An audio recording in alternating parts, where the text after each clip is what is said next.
Alrighty then. James is just chomping at the bit. Now, James, we're going to give James a little bit of a one-on-one on how to use a microphone. Okay, James, the microphone will not stay down here. Can you hear me when I'm doing this? And hello, but you can really hear me. And it's really great for comedy if you just, hello. Okay, all right. So, you hear me? Oh, and get this, you guys. He's going to put you on camera. This is a camera pen. You just thought it was a pen and he's a nerd. No, I need to put it in there. So I'm going to turn it on and then I'm going to read. Stop it, James. James. He doesn't like when I stay on top. Oh, now you're being recorded. Okay, so James, keep that there. And that way, if we need to, we can have audio. Uh-oh. Oh, no. There it is. And it actually works too. I got it, on sale for $20 on it. It's really pretty good. So, all right, if no further ado, the wonderful, let's give it up for the ever more humorous as we go along here, James Bugle.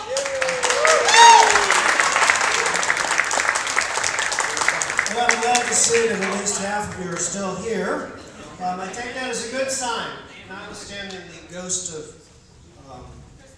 great comics in my head going, why are you here? Why are you here? Now I will try and hold the microphone closer. You guys ever wonder why there aren't any good jobs anymore?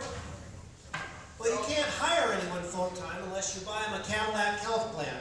And a Cadillac health plan doesn't mean you get to drive to your doctor in a Cadillac. No, what it means is that you have to be bought everything that you need in the way of sexual products. It's because, as I was saying, this is what the Democrats are all about. So you have to have all the Viagra that you need and all the birth control that you need. And this, of course, is typical government, because we all know that if they didn't buy so much Viagra with all of the health care money, they wouldn't have to buy so much birth control. This, of course, is a classic model of government. We pay people to grow tobacco. We spend hundreds of millions of dollars advertising how bad tobacco is. This is the way government works. Some of the more politically astute among you know, however, that the Supreme Court did come out with a Hobby Lobby decision. And in the Hobby Lobby decision, it said there was a religious exemption to having to buy this contraception. I think this is a great idea. I think that we need to expand the religious potential idea.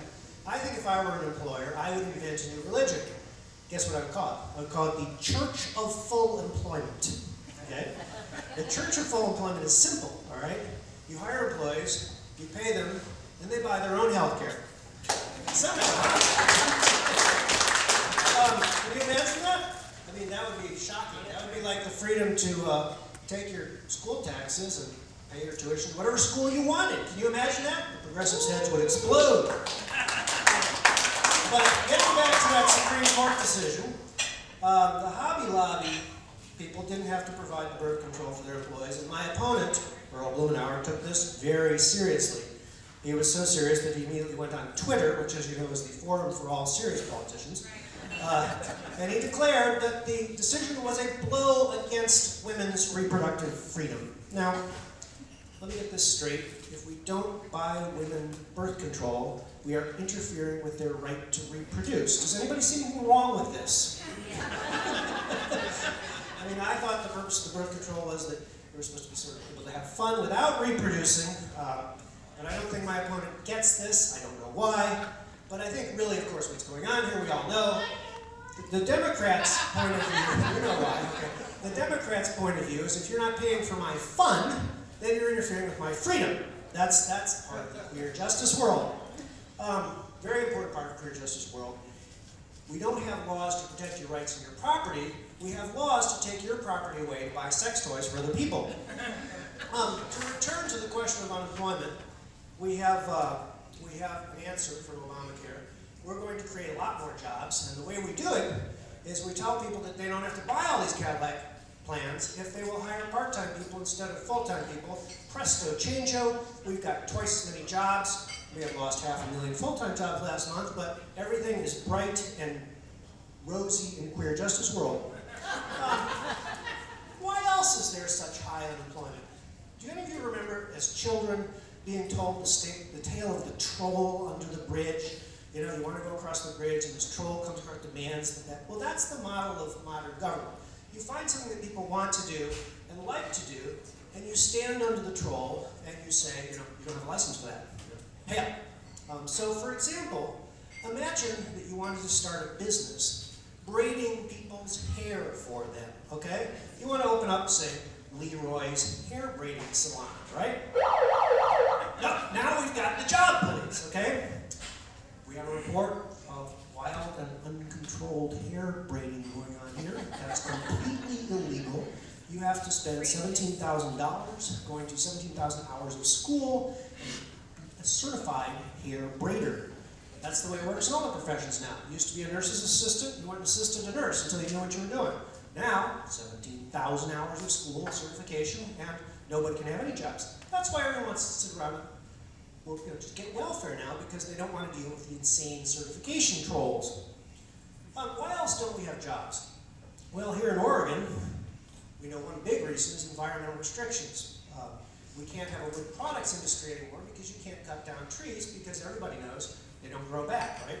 I mean, nope, you cut one down, it's gone forever. Some of you may have even flown over Oregon and seen just how precious few trees are left, so you know how important it is to keep us from cutting down any trees.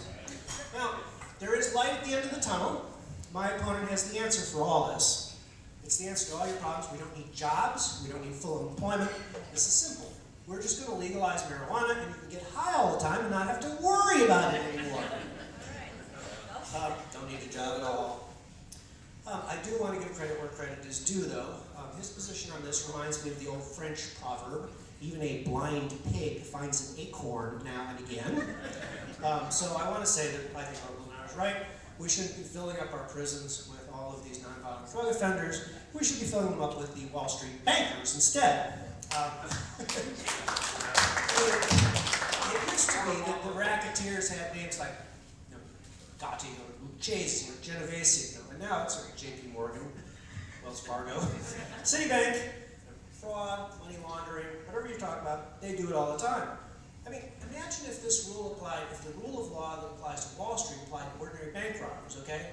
So you're a bank robber, you walk in the bank, pull out the gun, you get your bag full of money, you're going down the street, and here comes the police, and what's their answer? We're here to get our 1% fine for the government. Of course, Congress isn't just about enabling the Wall Street criminals. They have a good deal of criminality going themselves, right? And it's important to understand the way the nature of political corruption has changed in this country, okay? It used to be 100 years ago when you had a corrupt gang controlling a city, like the gang that controls Portland now. Say the Tammany Hall gang in New York City, okay? And their model of corruption was this. Let's say you needed to build a courthouse or something, okay? So they'd get a contract for the courthouse, and the contract for the courthouse would have about twice as many people involved as they needed to be, and half of them would sit around doing nothing but passing out ballots for the Tammany Hall gang. And all in all, the courthouse would cost about twice as much as it should, but in the end, you had a courthouse. And you can go visit some of these courthouses, they're pretty nice. I've been in them, okay? Now, and of course, many parts of the government still function in this old-fashioned way. This is the way most of the Pentagon works, for example. You want to build a new fighter plane, a new F-35, for example. $600 million a piece. It's much more than a Boeing 777. It probably costs 2 or 3 times as much as it should, but at least we get the plane in the end, right? That's not the model that's been perfected by the Portland gang, though, right? No. Here in Portland, we've taken corruption to a whole new level, right? We spend $200 million on a bridge, and what do we have at the end? Nothing. Nothing! Yes, exactly. Or we spend $300 million on a cover-art website, and what do we have at the end? Nothing. Yes! It's like, poof, the money's gone. But of course, the congressmen and their friends and their staff and their brothers-in-law, they all got something out of the deal, so hey, not so bad, right?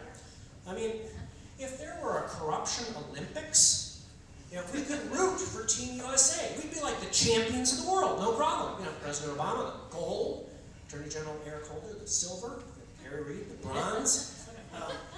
Obama promised us the most transparent administration in history, and of course, the only thing transparent about it is the corruption. I shouldn't be too hard on Obama, though, because he wants to fight corruption, okay? And his method of fighting corruption is in other countries. So he will go and he will give huge grants of money to other countries for fighting corruption. because nothing stops corruption like bribing people not to do it, right? What's another aspect of corruption that's sort of interesting? Have any of you heard the words too big to fail? Now, this normally when a comic says something like this, it's a sex joke, but we're here standing up for the Constitution, not for anything else. So too big to fail in this context means, let's say that you're some large and extremely crooked corporation that writes big campaign contribution checks. You know, the kind that would buy about 17 trillion of Jim Greenfield's books. When you do that, you have all the members of Congress in your palm of your hand. Actually, they're like little finger puppets. You know, it's like, hi, I'm Al Blumenauer. Hi, I'm Suzanne Bonamici. And you control everything that way. So that's what you do. And when you go out and you do something really, really stupid, like let's say you're Citibank, okay? And your idea as Citibank is, let's make a bunch of money by taking a bunch of people, maybe down in California, maybe they're illegal aliens, maybe they work putting in drywall for $10 an hour, and let's help them buy a $2 million home, right? Now, I know in California that would get you a one-bedroom condo with bad plumbing and bugs, but you know, stay with me in the joke here. So you go out and you make your $15 trillion worth of loans to these people, and lo and behold, guess what? They can't actually afford to pay you back at all. All right? So now you're looking at the world, the end of the world as you know it. They can't pay you back. The bank is bankrupt. Now, what happens next? Well, it's at this point that you should think of all the people we have in Congress like little preschoolers who have gone off to summer camp for their first night away from home, okay? And they're all sitting in the tent, and in comes the camp counselor, and he actually works for Citibank. And he starts telling them the most terrifying boogie stories that you can imagine. You know, if you don't write us a $600 billion check, the boogeyman is going to get you. All the ATMs are going to shut down. There's going to be civil war in the streets. You know, the dogs and cats are going to lie with each other. Whatever. You know, it's going to be the end of the world. I must say,